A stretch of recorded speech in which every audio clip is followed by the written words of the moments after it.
The galaxy was vast and unyielding, a tapestry of stars that stretched infinitely in all directions. Among its countless civilizations, humanity had long been considered an anomaly, a species born on a small blue planet, but driven by ambition far greater than their size or numbers might suggest.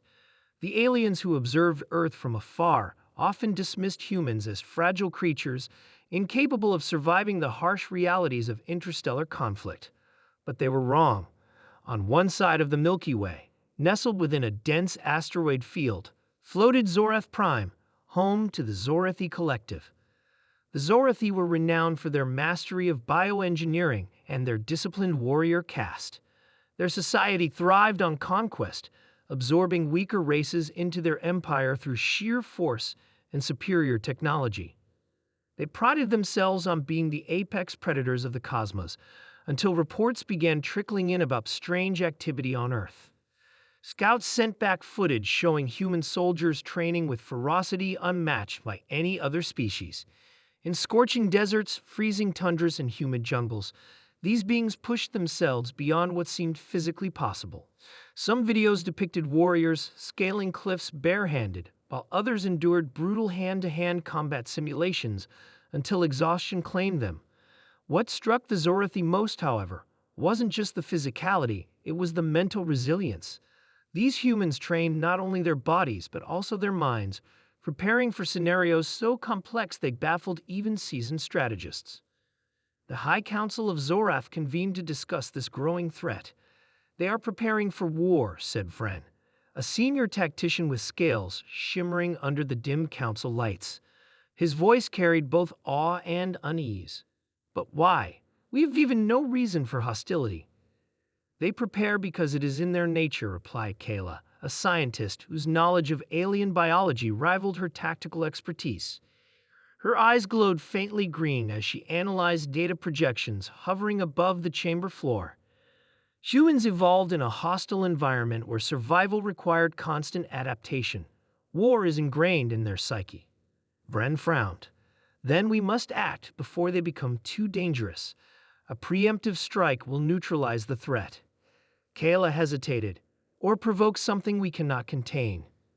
Despite her warnings, the Council decided to send a reconnaissance fleet to Earth. If the humans posed no immediate danger, diplomacy could follow. But if aggression was detected, the fleet carried orders to eliminate key military installations. Back on Earth, unbeknownst to the Zorathi, humanity had already anticipated such a move. For decades, intelligence agencies had monitored unidentified craft entering Earth's atmosphere. Governments worldwide collaborated secretly, pooling resources to develop advanced countermeasures against potential extraterrestrial threats. While public attention remained focused on terrestrial conflicts, elite units known as Astral Sentinels underwent rigorous training programs designed to handle anything from guerrilla tactics in zero gravity to psychological warfare targeting non-human minds. Among these sentinels was Marcus, a soldier whose reputation preceded him. Standing at 6 feet tall with chiseled features earned from years of relentless discipline, Marcus embodied the spirit of his unit. He didn't speak much, preferring action over words, yet his leadership inspired those around him. When news reached command that an alien fleet approached, Marcus was chosen to lead the defense operation. "Remember your training?" General Hayes barked during the briefing. His gruff voice echoed through the underground bunker. "These aren't ordinary enemies. They'll test you mentally and physically. Stay sharp, stay adaptable, and trust each other." As Marcus stepped onto the battlefield, an expansive desert plain designated as the aliens' likely landing site, he felt adrenaline coursing through his veins. Around him, his team dispersed silently, blending into the terrain like ghosts. Each member carried specialized gear crafted to exploit weaknesses identified in previous encounters with alien tech. Portable EMP devices, sonic disruptors, and stealth camouflage suits ensured they wouldn't be outmatched technologically. When the Zorathi ships descended, casting eerie shadows across the sands, Marcus signaled for silence. Dozens of sleek vessels landed softly, releasing hulking figures clad in biomechanical armor.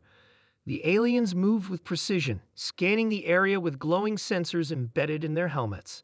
Confident in their superiority, they failed to notice the traps laid beneath their feet. At Marcus's signal, chaos erupted. Explosions rocked the ground as hidden mines detonated, sending shockwaves through the alien ranks.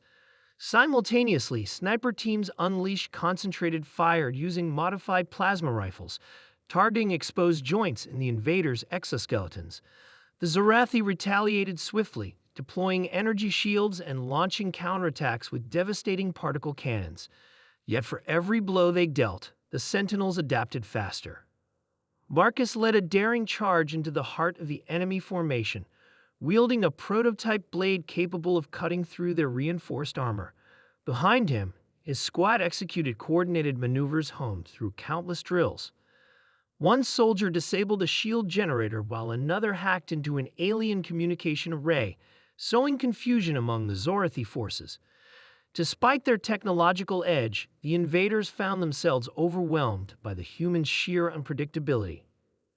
From orbit, the Zorathi commanders watched in disbelief as their carefully planned assault unraveled. Reports flooded in detailing how the humans exploited every mistake, turning the tide of battle with strategies that defied conventional logic. Even more alarming was the ferocity displayed by individual fighters, warriors who fought not out of fear or obligation, but with an almost primal determination to protect their world. "This isn't just resistance," muttered Commander Lern, gripping the edges of his console. "It's defiance." Realizing further engagement would result in catastrophic losses, the Zorathi initiated a retreat. As their ships ascended into the sky, Marcus stood amidst the wreckage, breathing heavily but triumphant.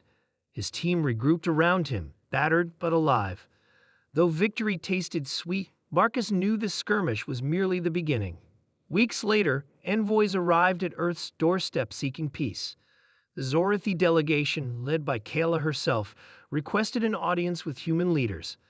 During negotiations aboard an orbital station, Kayla addressed the assembly with newfound respect.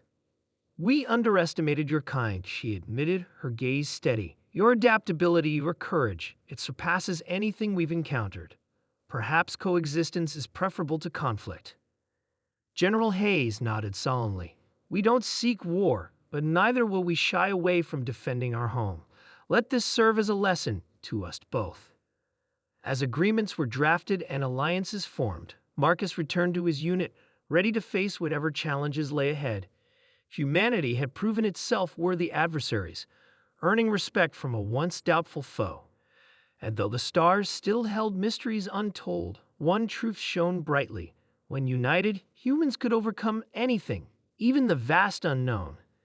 In the end, the aliens weren't just surprised, they were humbled.